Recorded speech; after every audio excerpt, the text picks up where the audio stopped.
The following program is intended for mature audiences.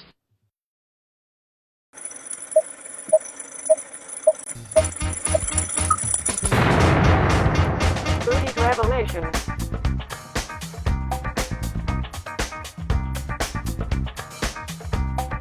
Hey everyone, welcome to the podcast. It is Friday, November 21st. Happy Friday. Sounds pretty much very primitive, loose, sometimes disjointed, but very colorful. Latest job numbers beat expectations. Another top story today, the establishment mourns Dick Cheney. Donald Trump, JD Vance are absent from that funeral service. All right, the U.S. is on the cusp of an economic revival. Will the Federal Reserve do the right thing and lower interest rates? Doubtful. I think that's going to be very doubtful. And as I mentioned, JD Vance, Donald Trump were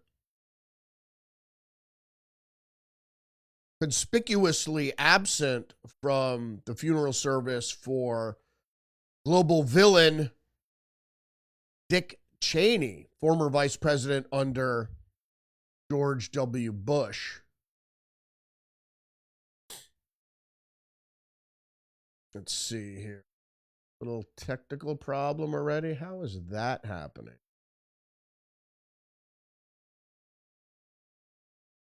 All right, well, let's just get into the news, shall we, for today, February 21st, 2025, on this Friday. Don't forget to engage the channel, like, subscribe, leave a comment, share the podcast. All right, so first up, we're going to get into this story here from CBS News.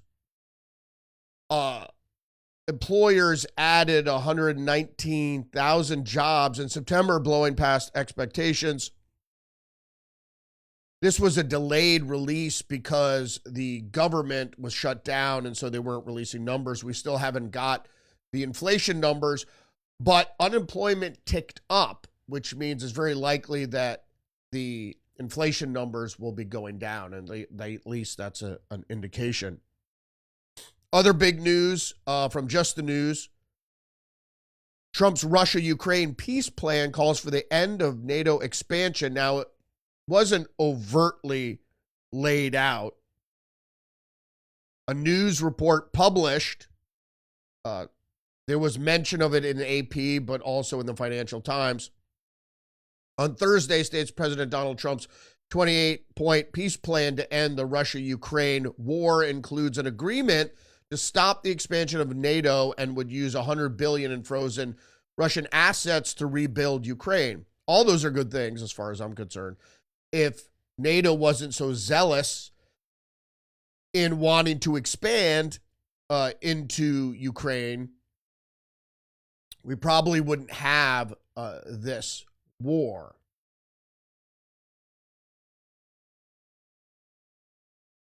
One America News, Trump and Vance not invited to former Vice President Dick Cheney's funeral. Here's the picture. You could see all the establishment folks. Al Gore,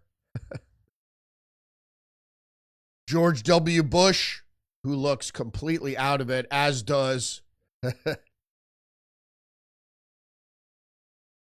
Joe Biden, Jill Biden, and then there's Kamala Harris sitting next to Mike Pence, another establishment figure.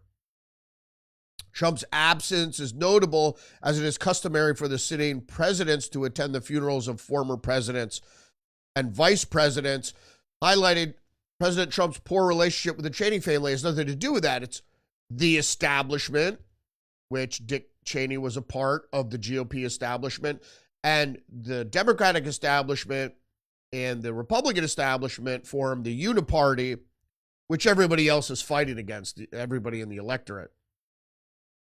and a lot of new politicians on the left and on the right. GOP Senator Mitch McConnell, establishment figure, was also there, as was Nancy Pelosi, also establishment. Speaking of the establishment and anti-establishment, see if we can't get this feed going. Lost my.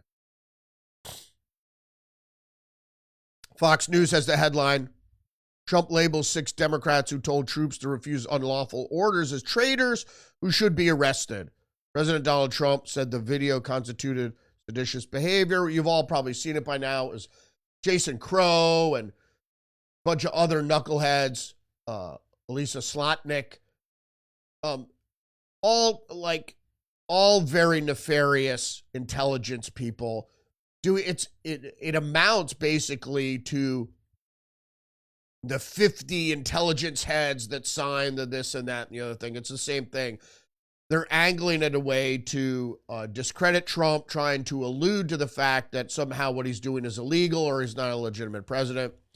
It is traitorous to do something so harmful and open. They're going against it's a fine line there, because they said, if you encounter unlawful orders, remember that you're serving it has nothing to do with it.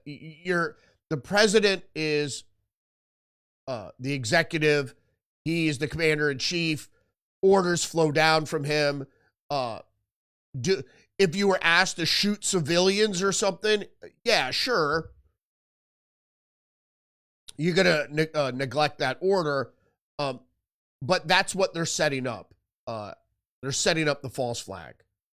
So there's going to be a time where they're going to make it seem like the National Guard or ICE or some sort of federal agency or somebody connected to Trump orders are going to do something to people. It's going to be a setup, a false flag, probably full of actors, because they're not really winning in their effort to take down Trump,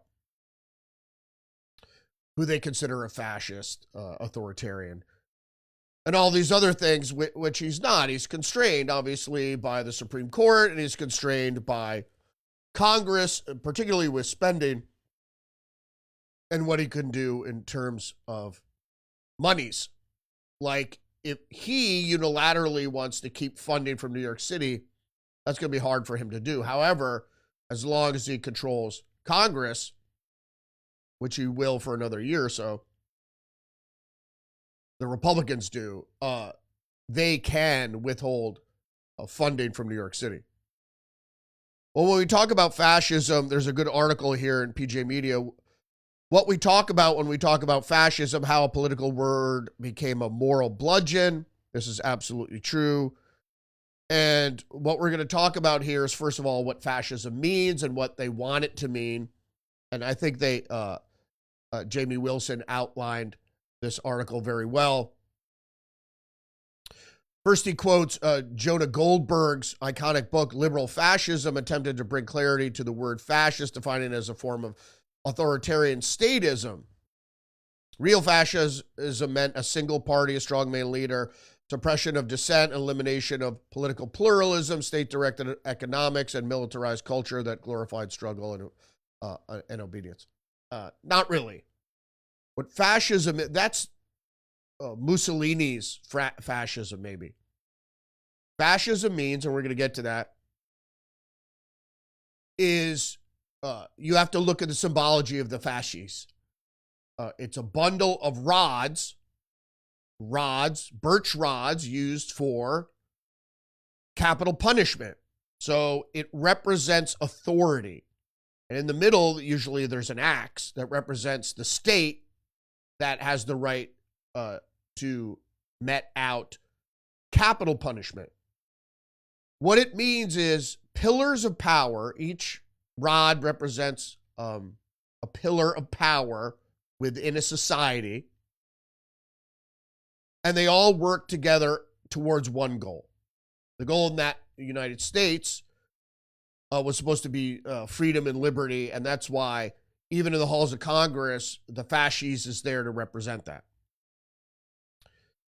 But they have kept an ugly carapace of poisonous word, but hollowed out its political content and packed it with a new moral meaning, one that serves the purposes better than the historical one in their usage.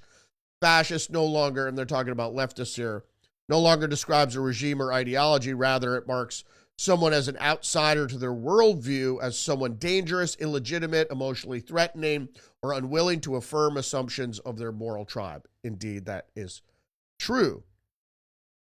Classical meaning of fascism, I just explained basically what it meant. Single ruling party is strong. This is Mussolini's fascism. Strongman leader who defined the state's oppression of dissent and opposition. This is just authoritarianism. It's not really fascism. Control of coordination of industry through the state, hierarchy that demanded obedience. The point here is that that's not really fascism. Fascism is pillars of authority within the state working together. Yes, sometimes in Mussolini's fascism to oppress the people, but not always, not in the American sense. So you have to keep that in mind. The real fascism Mussolini was, in particular, the Catholic Church siding with authoritarian government, as did businesses. So there were three really pillars of power that were working together in that form of fascism. But you can include cultural power as well in that. But what we suffer under today is corporate fascism, which just means there are two pillars of power. There's a federal government and there's corporate power, and they work together in concert to oppress the rights of people in a lot of instances. Story goes on, however, to say openly hostile to individual rights, supposedly fascism is, not in the American sense. The citizen existed to serve the state, not the other way around. The word fascism comes from the Latin fasces, a bundle of rods lashed around with a leather thong around an axe carried by Roman lictors to symbolize authority and unity. Unity most particularly in the American sense. Fasces appears in the House of Representatives on the old Mercury dime and in other official iconography, because that's the way supposedly a republic ruled, was everybody, all the pillars of society working together as a republic. Presumably, as a true republic, allowing the people to decide on the rules. However, in the 30s already, the 20s and 30s, the Soviet Union discovered that fascist was too useful a weapon to leave tied to its original meaning. So they broadened it in Soviet propaganda. Fascist no longer referred to only Mussolini and Hitler. It now meant, this is the most important part, anti-communist, pro-capitalist, pro-Western. And then they say here, supportive of democratic institutions. Doesn't matter. What fascist meant from the 30s on was anti-communist, because it was really in the 30s that the fascists, Mussolini's fascists in Italy and in Germany, were anti-communist. Still socialist, but anti-communist. And that's when fascist got its more current meaning. Punk culture especially adopted it, and even mainstream conversation began to use it as shorthand for anything restrictive or controlling behavior, authoritarianism. A strict teacher was a fascist. A demanding boss was a fascist. I never used that term, but a bureaucrat enforcing rules was a fascist. Even a fussy hall monitor could be called a fascist. This is where progressives went with it. The identity politics shift. A fascist is someone whose disagreement is this is their perverse syllogism. Runs like this: disagreement is harm, harm is violence, violence is oppression, oppression is fascism. So that's where they took the word and turned it into something that someone who hurts your feelings is a fascist, or someone who doesn't agree with you is a fascist. Emotional danger, ideological dissent, and that's where you get the communists calling everybody fascist, because if you dissent ideologically from socialism, you're a fascist. Anything pro-capitalist, fascist. Anything pro-Western, fascist. Anti-communist, fascist. Refusal to affirm identity-based norms, fascist. Resistance to moral worldview, fascist. Fascist marks someone as harmful. Nazi marks someone as morally illegitimate. And Hitler means you're the devil.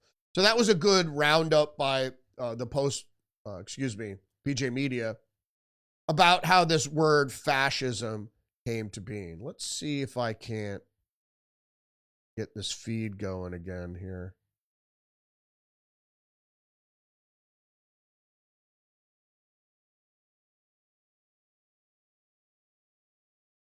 Just bear with me a second.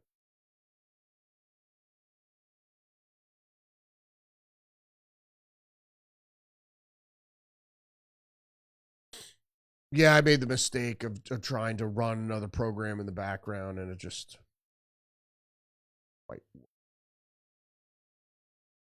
Moving on with the headlines, though, have over 26 more to get through. So, Post Millennial is reporting that Texas busts 31 illegal immigrant truckers in one-day operation. Most held California CDLs, commercial driver's licenses. When illegal immigrants break the law and illegally drive on our roads, they endanger the lives of our countless Texans and Americans, as we've seen in those major accidents with semi-drivers. Both Sikh illegal immigrants that resulted in 8 or 10 deaths. Sticking in Texas, just the news, Texas Governor Greg Abbott directs state police to launch criminal investigations into Muslim Brotherhood, and CARE. They made their goals clear, according to Abbott, to forcibly impose Sharia law and establish Islam's mastership of the world. Is this true? Is it not true?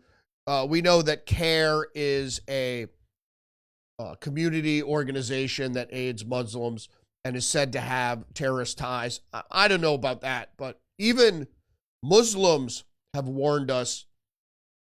Muslims in other countries like Jordan have warned us about the Muslim Brotherhood because they're about jihad. They're forcibly and concerned with, first of all, flooding the zone, then, of course, taking over politically, and if that doesn't work, using force to enforce their worldview, Sharia law, etc. Is there really a risk of Sharia law in the United States? But in predominantly Muslim areas, they already are starting to enforce moral code, and we've seen that in places like Minnesota. Post-millennial, Andy No reports first Antifa terrorism convictions in the United States.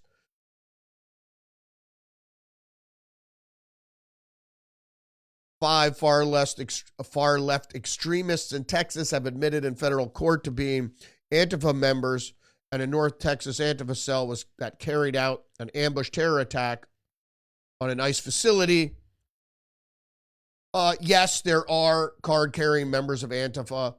A lot of the anarcho-communists don't card carry Antifa, but they do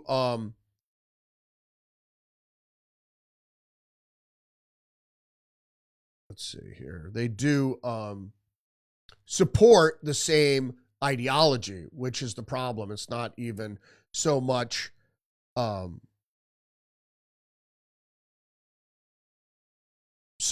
the title or being a card-carrying Antifa member, but this is an important step in designating people that they're obviously involved in terrorism, shooting people for their political beliefs, that's terrorism, and defacing public property, damaging public property, laying siege to federal buildings. It's all terrorism. The Federalist Duffy threatens to pull $75 million in road funds after Pennsylvania gave an alleged terrorist this commercial driver's license.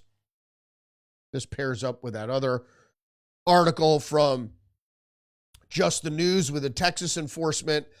We need to crack down, obviously, on this. And there was another bust just recently in New York where Canadian drivers coming over the border were busted, and they too were that had United States commercial driver's license were illegal aliens. And Sean Duffy, who is the Secretary of Transportation, threatens to pull $75 million in funding from Pennsylvania if they don't crack down on these illegal immigrants. New York Post, violent firebug who set women ablaze on Chicago train as a long rap sheet, had no business being on the streets. Again, this is an issue in blue states and blue cities where they're soft on crime. So just because someone is mentally ill doesn't mean they have an excuse to commit crime and be on the street. We saw this in Charlotte. We saw this in Chicago. We see it in New York. An insane illegal immigrant in New York City did the same thing, lit somebody on fire, and that woman died in that attack. Like I said, I believe prisons should have mental facilities in there for mentally ill criminals, because you can't really put the mentally ill in the general population. It's not fair to the prisoners who are there to have to deal with people who are mentally ill. They need different care. So this guy, Lawrence Reed, age of 50, was hit with federal terrorism charge after he was caught on camera dousing a 26-year-old woman in gasoline, chasing her through the train car, and then setting her alight on Monday night. And then he yelled at her, "Burn alive, bitch." I don't know what's going on with people. There's a moral decay. And these people are insane, obviously, but they're less insane people, whether they're sane or not, or another thing, that cheer on this kind of violent behavior. It's so fucked up. Post-millennial, again, candidate running to represent Nashville in Congress, says she hates Nashville. "I hate the city. I hate the bachelorettes. I hate pedal taverns. I hate country music. I hate all the things that make Nashville an it city to the rest of the country." Why should you be elected? I think we need to revise who's able to represent where and when. You could literally move to a city, a district, or a state, be there for a day, as long as you have legal residency, you can demonstrate legal residency, and then you could run for office there. Interloper.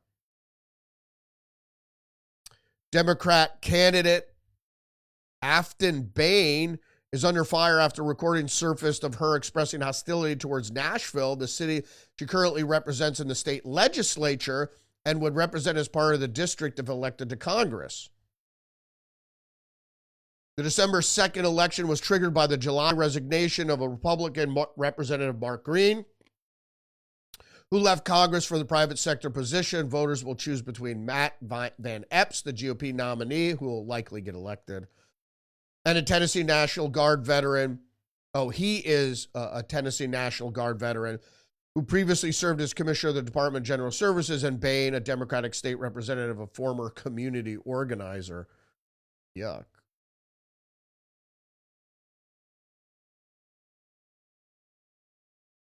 Moving on, the Federalist exclusive, GOP leaders grill Judge Boasberg for allowing Jack Smith to spy on the Senate. Boasberg approved a scheme under the Department of Justice's Arctic Frost weaponization against Republicans, in which Smith could subpoena the phone records of House and Senate Republicans and attach a non-disclosure NDO so that the congressional bodies could not find out about it from the telecommunications providers being subpoenaed. Non-disclosure agreement.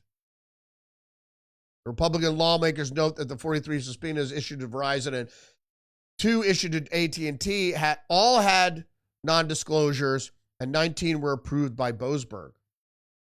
We've heard about this guy before. He's an activist judge. He should be And people are trying to have him impeached, and he should be. That's not the way to act. That's not fair. Justice is balanced. So how is that fair where people haven't been, there has been shown no evidence of them committing a crime? Why should they be allowed to be spied on? And they're with the opposition party, which adds another layer of corruption. Just the new security footage reveals suspected Jan 6 pipe bomber visited a third building before the Capitol riot. Video footage located by congressional investigators. Oh, they didn't burn anything, I guess. The committee, the January 6th committee, destroyed evidence. They didn't destroy this. Shows the still unidentified January 6th pipe bomber. Their first stop was to a congressional Black Caucus building, but no explosive device was discovered there, raising new questions about the suspect's goals and motivations ahead of the Capitol riot. Well, we know basically that this was a setup. The reasoning being that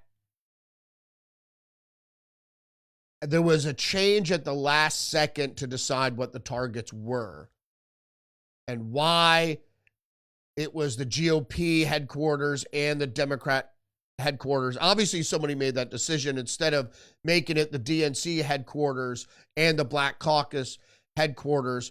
That would have given it more of an air of white supremacy, right? Is that's what they were trying to build off.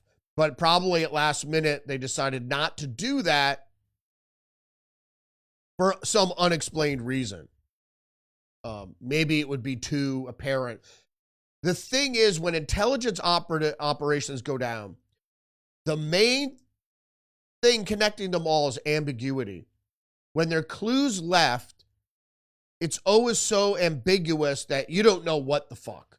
And that's the way they want you to be.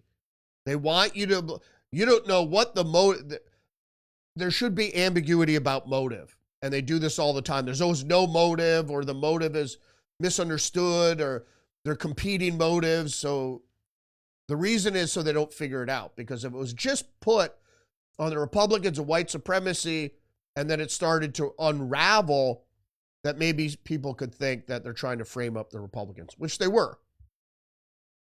I originally said that it was either a young person, a kid, an Asian, or a woman because of the slight build of the bomber.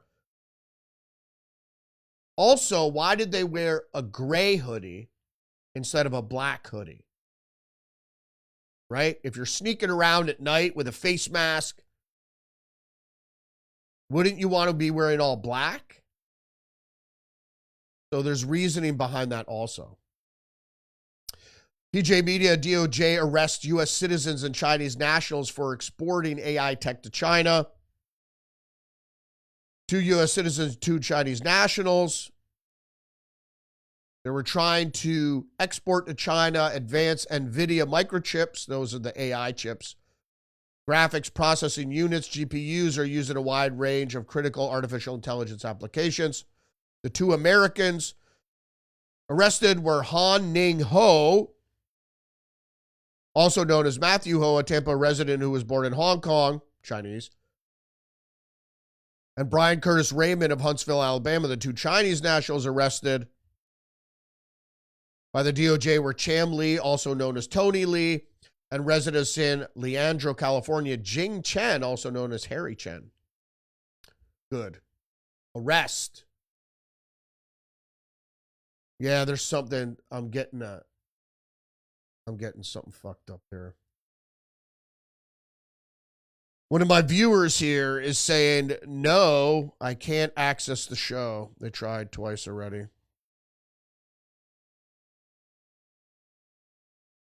I'm going to try to restart.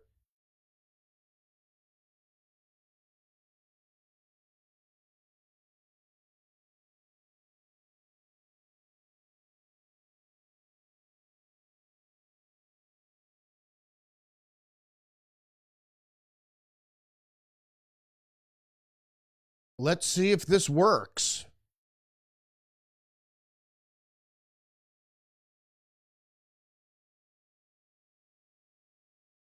I've been having problems recently. There was some spook that was bothering me, trolling me online, divulged who he was, and ever since then they've been fucking around with my show. So looks like they've succeeded today. So yeah.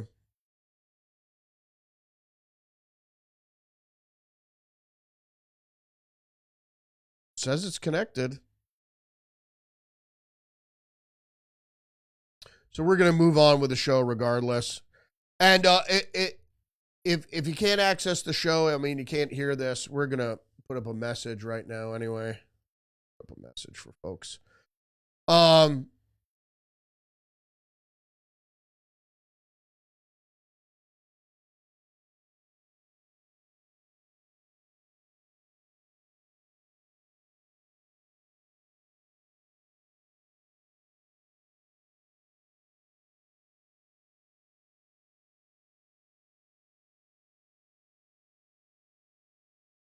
So you might just have to wait.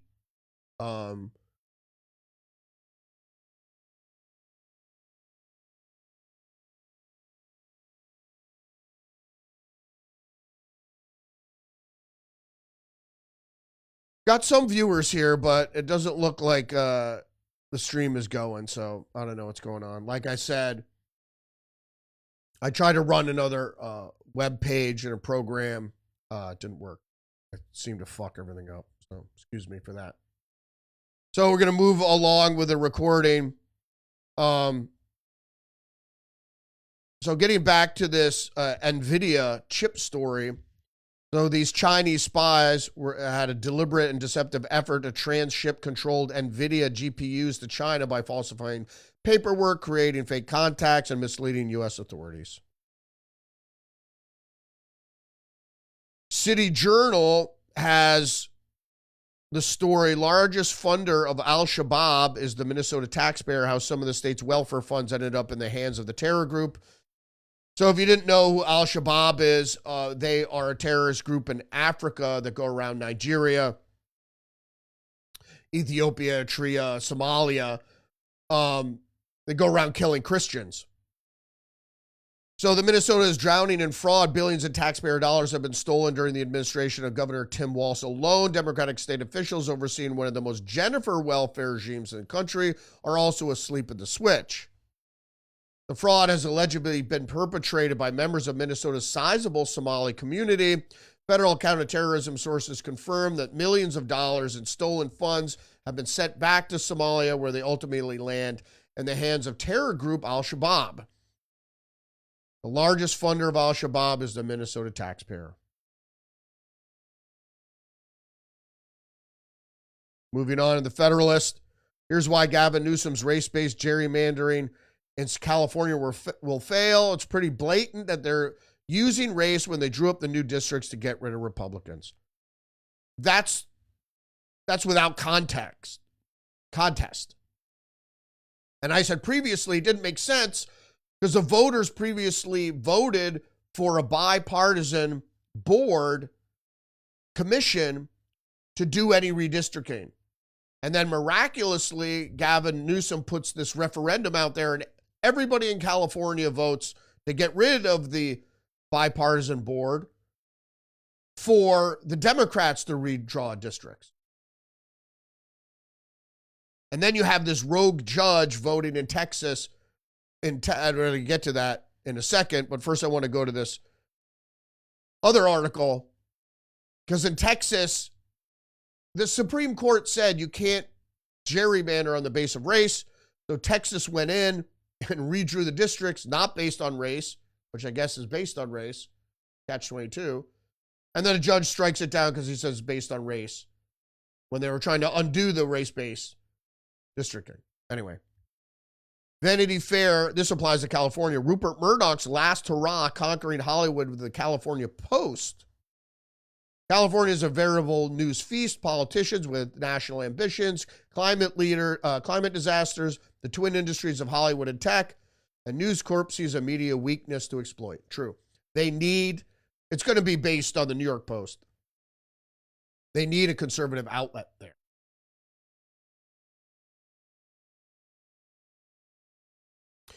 So getting back to the story at hand here, the Federalist's most blatant exercise of judicial activism, federal judge rips 2-1 ruling, striking down Texas congressional map. 2 unelected district judges issued a ruling Thursday striking down Texas's new House map, arguing the new map appears to be race-based gerrymander, which is illegal. Texas redrew its map to create 5 additional Republican-leaning seats. Notably, the U.S. Department of Justice had sent a letter to Texas in July urging them to redraw the map because of race-based districts in an existing map. When Governor Greg Abbott called a special session to redistrict, he referred to the letter. And that's when I said it's like a catch-22. So if the original map was race-based and you try to undo it, also race-based, right? So how do you undo a race-based gerrymander without considering race? Fucked up. But that's what the Democrats like to do. They like to fuck everything up. And so, like I said before, it's always this ambiguity of what's legal, what's not legal, or what's right or wrong, or calling things wrong, right, or things that are evil, call them good, and call things that are good evil, or call good people fascists or Nazis or whatever. And as much as you didn't like Charlie Kirk, he's just a guy going and talking, right? He didn't threaten anybody. He didn't do anything wrong. He didn't say anything bad, other than maybe it hurt people's feelings. And that, going back to that fascist article, that's a lot of where that, from PJ Media, that fascist article, that's what they do. They reduce something from meaning something to meaning something else. It's like, oh my God, if you don't accept the trans community, somehow you're driving them to kill themselves, or, words are violence, that sort of thing. It's a bunch of gobbledygook in reference to what we understand and what we know about communication and the freedom to do so without, you shit in your pants. In any case, new article here from New York Post. Fugees rapper Pras Michael, I think it's Michelle, sentenced to 14 years in prison after illegal donations to the Biden campaign. Democrats cheating? No. Why would they do such things? And getting back to the crux of the matter, which I was just referring to, the left is nowhere near letting go of its trans obsession.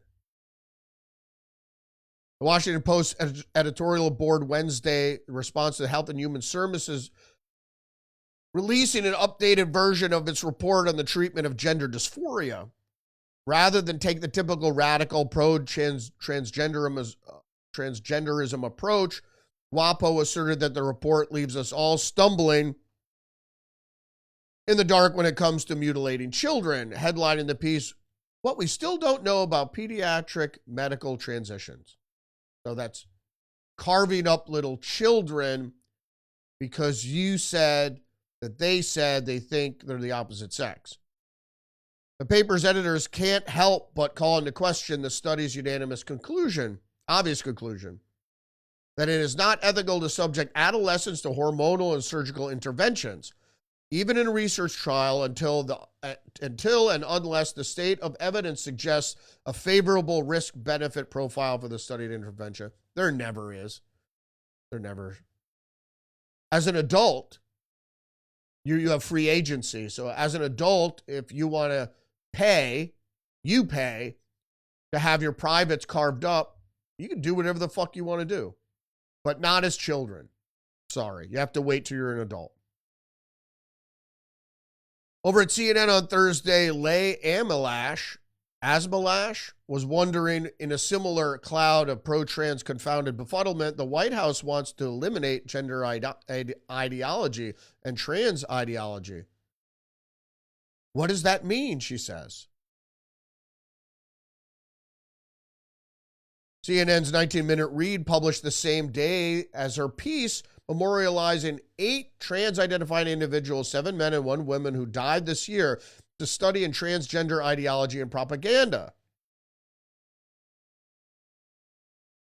with each of the men who said they were women represented as angelic divas in lines like this. Tyra Broom could show up anywhere from a seat at a church service to a nightclub's pulsing dance floor, armed with her long painted nails, shimmery eyeshadow, and colorful wigs. Then, like magic, the whole place would belong to her. The article is entitled "A Ballroom Legend, an Auntie and Young Athlete." Here's some of the trans people lost to violence and suicide. So then they can conflict criminal violence with suicide. In some states, suicide is criminal, but we go on. Of course, the article's trans propaganda would be incomplete without one of the ideology's most insidious tenets, the assertion that Trump, conservatives, religious people, and all who disapprove of men and women's sports and fail to use the correct pronouns are somehow responsible for these deaths. Exactly. The Trump administration and conservative lawmakers have taken great strides to restrict how they can live publicly and privately. That's a quote from the CNN article. The administration and conservative lawmakers are not trying to restrict how people live privately. That's individual right in most places.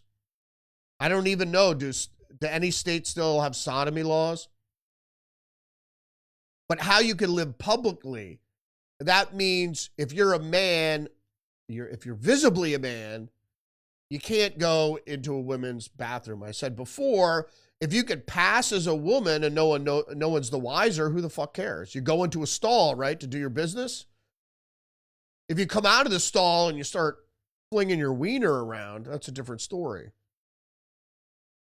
Goes on to say researchers and advocacy groups say black trans women like Broom are disproportionately impacted by violence. Not really. Despite providing no evidence that skin color or identity played any role in her killing. Exactly. They don't have any. And even research shows that most of the trans people that were killed because they were trans, there are some cases of that, is because they were engaged in prostitution and the John thought they were a woman. And when he found out that they were actually a man, they got violent. Speaking of sexual perversion, the PJ Media has the article, Joy Behar just put ABC on the brink of another huge Trump lawsuit. Why? Because The View's Joy Behar confidently claimed that it was obvious Trump was a pedophile connected with a convicted sex offender, Jeffrey Epstein, implicating him in Epstein's crime. With no proof, mind you, the wild accusation came without a shred of evidence tying Trump to Epstein's criminal activities. In fact, Trump is arguably one of the few prominent figures who did the right thing and severed ties with Epstein long ago when he kicked him out of his club, etc. Education Secretary McMahon said the government shutdown proved the U.S. Department of Education is not needed. This one from One American News. So we know that before Trump's term is over, he's going to get rid of the Department of Education. Thank God. Send the funding directly to the states. Wall Street Journal has the headline, I want to blow this thing up, how Barry Weiss is trying to overhaul CBS News. The new editor-in-chief is personally recruiting potential anchors, booking guests herself, and asking staff what they do. Good for her.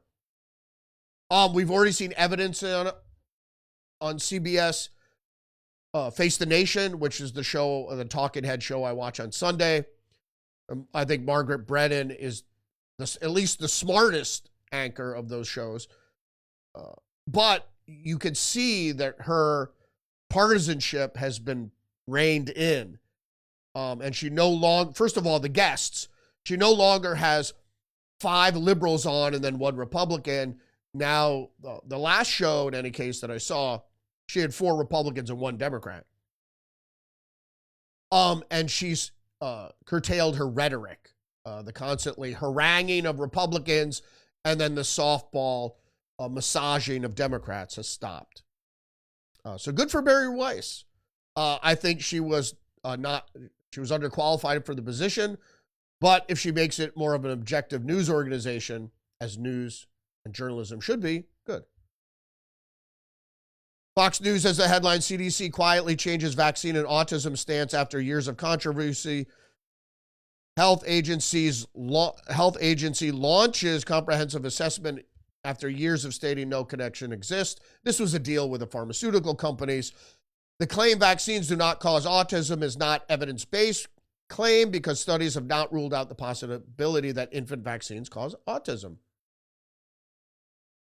What the evidence says is that in certain stacked vaccines, the adjuvants in those vaccines interacted together to cause autism.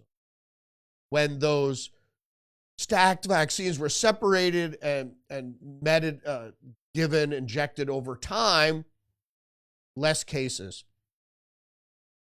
So there is some interaction in the body. So if you're taking your kid to get vaccine, if it's recommended or whatever, you need to go a few times to space out the vaccines is the best course of action.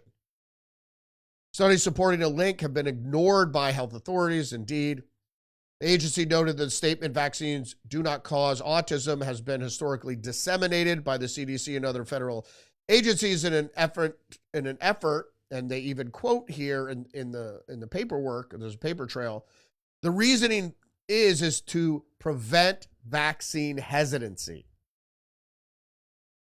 Plausible biologic mechanisms and potential causal links have been established. Vaccines do not cause autism remains on the page, but is followed up by an asterisk indicating that it was not removed because of a prior agreement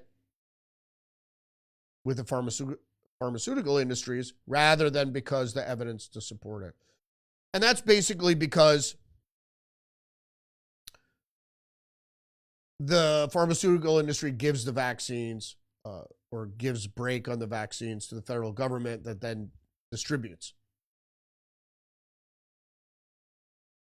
Another article here from PJ Media. Why is Musk talking exactly like the World Economic Forum's dystopian 2030 agenda, which is coming, by the way, is because he knows it's coming. And Elon Musk has always stated, and that's the whole point with the Neuralink, if you can't beat him, join him. This is happening. Even though he warned about the dangers of AI and all this stuff. So when he was out talking about his Optimus robot, it's true. There's going to be a time where human endeavor will be rendered obsolete. So he says, but it could be a benefit to you. You won't have to work. There won't be any money. You can just sit around and drink Starbucks. And it's outlined here, CNN Business. Sales of an AI-enabled teddy bear suspended after it gave advice on BDSM sex and where to find knives. Sales of the artificial intelligent plush toy have been suspended after it was found that it engaged conversation around sexually explicit topics and offered potentially dangerous advice. No. Larry Wang, CEO of Singapore-based Polo Toy, this is probably pushed by the Chinese, told CNN that the company has withdrawn its Cumma Bear. Even the name is suggestive. As well as the rest of its AI-enabled toys after researchers at the U.S. PIRG Education Fund raised concerns about the inappropriate conversation topics, including discussion of sexual fetishes, such as spanking and how to light a match. The company is now conducting an internal safety audit. We know this is all intentional. To sexualize children, this has been going on for some time. See, the 2030 agenda, the world we're going toward is going to be full of wickedness. That's what they said about Satan. He's going to rule for a day, and that's in God years, so how long is that? But it's going to be hell on earth, that's for sure. So get ready, gird your loins, keep your powder dry. It's coming. Thank y'all. Thanks everybody for joining me today. Don't forget to engage the channel, like, subscribe, leave a comment, share the podcast. I'm sorry about the technical difficulties. Like I said, the enemies. The tune sounds the folks pretty much very in primitive, cyberspace loose, who fuck around with everything they don't like sometimes disjointed. are there But there very colorful. around me and hassling me for my stupid little audience, so I must be doing something right if I'm getting hassled. But it could be my own technical fault. I don't think that's the case because of the timing of how this all kind of manifested a few days after I had choice words for a certain someone. Fuck all y'all. Yeah, there are people on. I don't know if they could see the broadcast. All right, thanks for joining me today. Don't forget you're under attack psychologically by plush toys that are trying to sexualize your children and chatbots who are trying to fuck with your mind. And biologically, through vaccines, through the food, and other stuff. So, thanks for joining me today. In this case, we'd like to have you understand what we're trying to convey. We'll see you next week. Have a great weekend. Don't forget to join me Monday through Friday, 10 a.m. Live stream on Rumble, other platforms as well. Respect. We'll see you next week. I'm Donald Trump, and I approve this message. You can't handle the truth. This is a conspiracy. The New World Order. You're crazy, man. You're crazy. I like you, but you're crazy.